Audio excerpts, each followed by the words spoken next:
Hey, what's up guys? Coming back at you today with a brand new video, and today we're going to be talking about the games industry. Interesting. I know. More importantly, we're going to be talking about one man inside the games industry, Mr. Jeff Kaplan himself. Also, if you don't know who this scholar of video games and this pioneer of the video game genre is, you might know him as the co-creator of Overwatch. Yeah, the Overwatch. I say co-creator very liberally, right? I do not know what ounce of work this man has contributed to Overwatch, and I'll say this, by the side of his new game, I do not have any faith that he was contributing anything of value to that game. He left the company in 2021 to pursue this. Yup, the Legend of California. Now, the only reason I know about this troglodyte, Jeff, was because I was browsing X the other day, and I had seen a clip that they were doing promoting the game, The Legend of California. Now, Jeffrey in these clips had a few choice words of what these critics could do with their opinions on his shit game. Listen up, critics.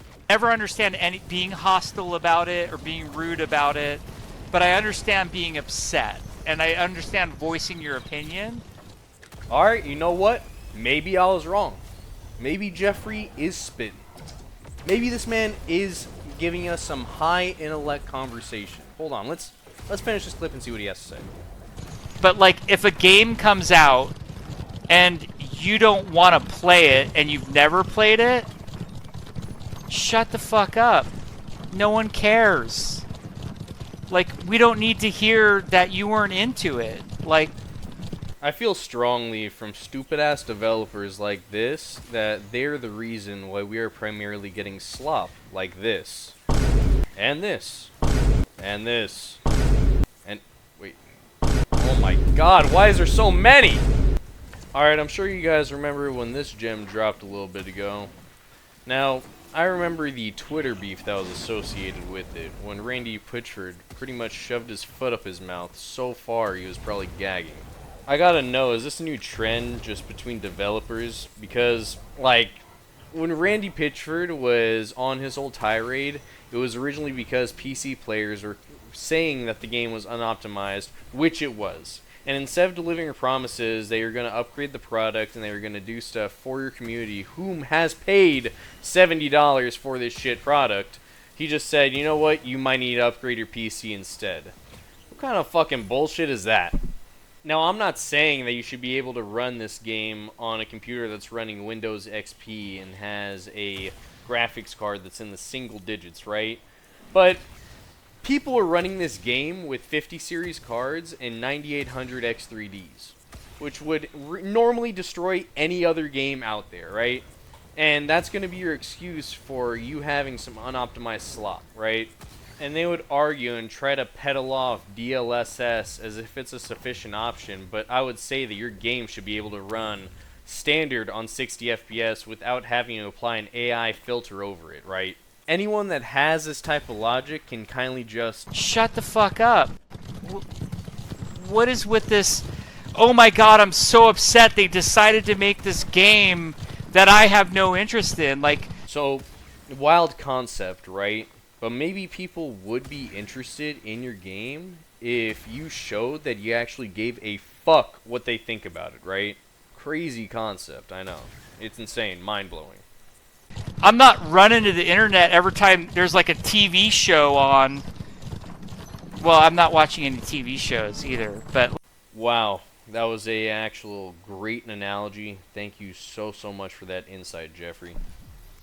By the way, are you guys seeing how these horses are moving? They're breaking their fucking ankles going around these corners, right?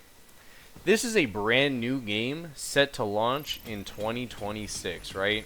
He really left Overwatch in 2021 as the co-creator for this. Like, who cares about my opinion if I'm not going to play it? And if I've never played it? Like, why does my opinion matter on that? Has it ever occurred to this dumbass that people can actually watch a trailer and make an informative decision on whether or not they want to pay $70 for this fucking slop that he's producing? Also, mind you, he's passing this off as early access just in case anything does happen. You can just always pull that out as an excuse, you know. Don't worry, updates are coming. It's not like every developer that has made those games that I've played has said that same exact thing, right? And delivered on exactly nothing. I will give credit where credit's due. The only team that I have seen come back from completely nothing, that game No Man's Sky. The lead developer and the creator of that game deserves a award, let me tell you, because it was not easy to do what they did. I'll tell you what it does. Like, as a game developer who's been in charge of teams, who has the ability to, like, do something about it, I just fucking ignore you. Damn, that was actually such a good idea, Jeffrey. Do you wonder how that worked out for those last consecutive titles I mentioned and where they are now? Because I believe half of them are shut down, not still operating. But we can see how it goes for your company. Truly, I'd be here to watch it happen.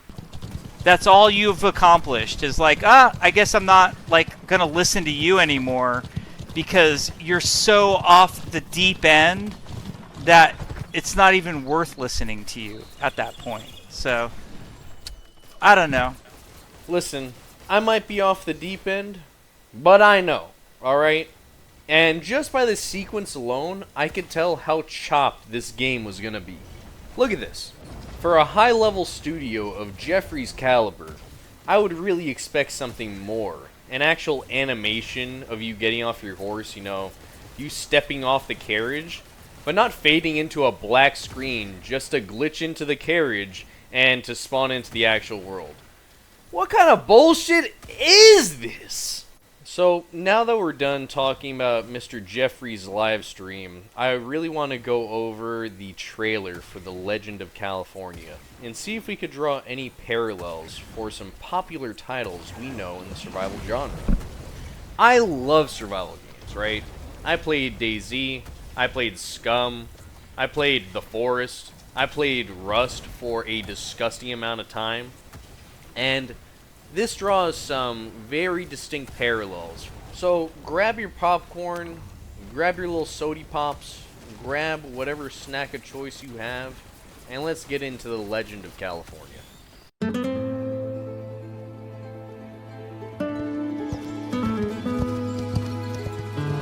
Right off the bat, it looks like the same mechanics as beloved titles we know, such as Red Dead Redemption and Rust, right? But I digress. We're going to keep going. We're going to see what kind of gameplay this trailer provides.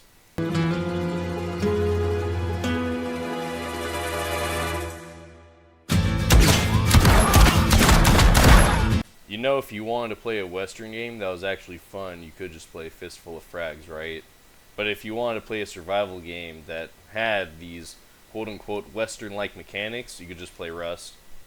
And if you wanted to get immersed in the Western world, you could just play Red Dead Redemption. So who is this appealing to again? That's crazy. I could have swore I've seen that somewhere before.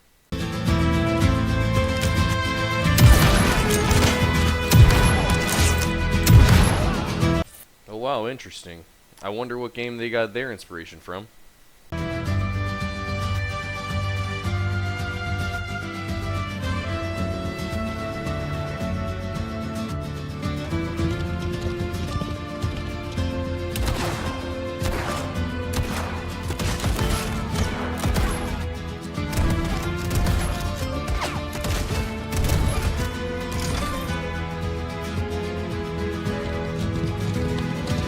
If it walks like Rust, if it talks like Rust, if it smells like Rust, is this just Rust? Or am I being behooved right now? Also, if you want to play something for free that has better mechanics than this, I'll ring it up again. Fistful of Frags. This is a free game that's already set in a Western time period, so I'll ask again, why do we need this?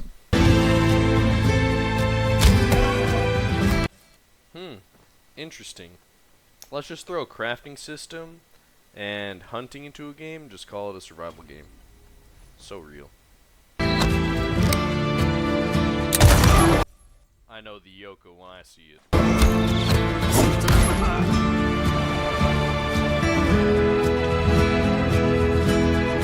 Alright. Alright, get ready. They're about to start prospecting it. I wonder what other titles could have done this. Oh, that's awkward.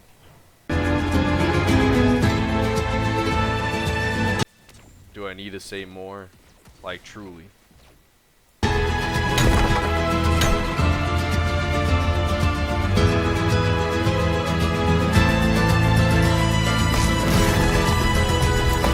Again, some similar gameplay mechanics as you can see right here and here. But I will say this. Everyone knows dealing with cheaters and people that use ESP in Tarkov and Rust is horrible, and it is the most annoying thing to deal with. What about if you get ran down with a person with an aimbot and a revolver? And those 6 shots just happen to land straight in your head.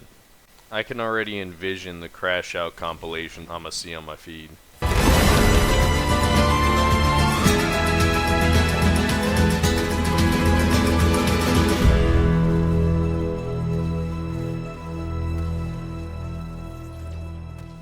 Now, if you ask me, I think they should really just take some time, develop this game, make sure it comes out at 100% before they release it, and innovate something that they're doing in this genre, right?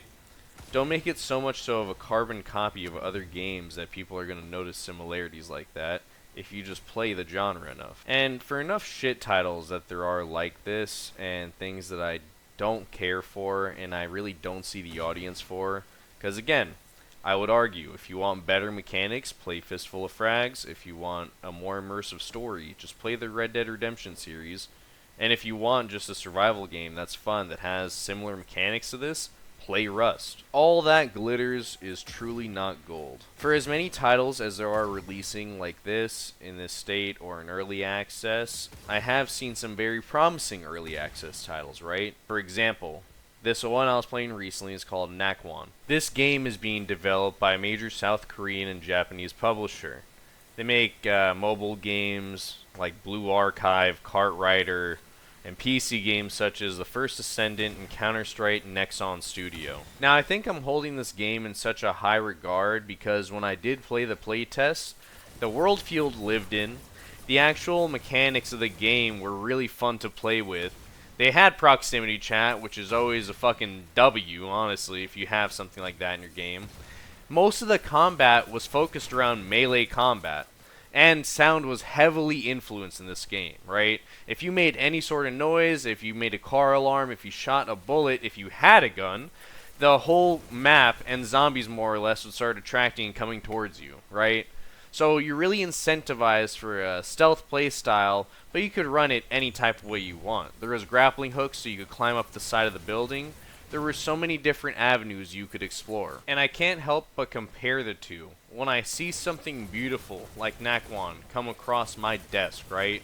Versus when I see something like The Legend of California, right? It's almost night and day when you look at these two titles and you're looking at them side by side. Like, what happened? What went wrong? You could see the passion project that is one, and the slop and greed that is the other. Alright, so on that note, I think I'm going to start wrapping up this video. I really appreciate everyone who stuck through to the end and your time. If you would be so kind as to leave me a like button and a subscribe, I would really, really appreciate it. I'm still actively growing on this channel. I hope you all have a great rest of your night or day wherever you are. And if you'd like me to cover any topics next week, just shoot me a DM or let me know. Have a great day.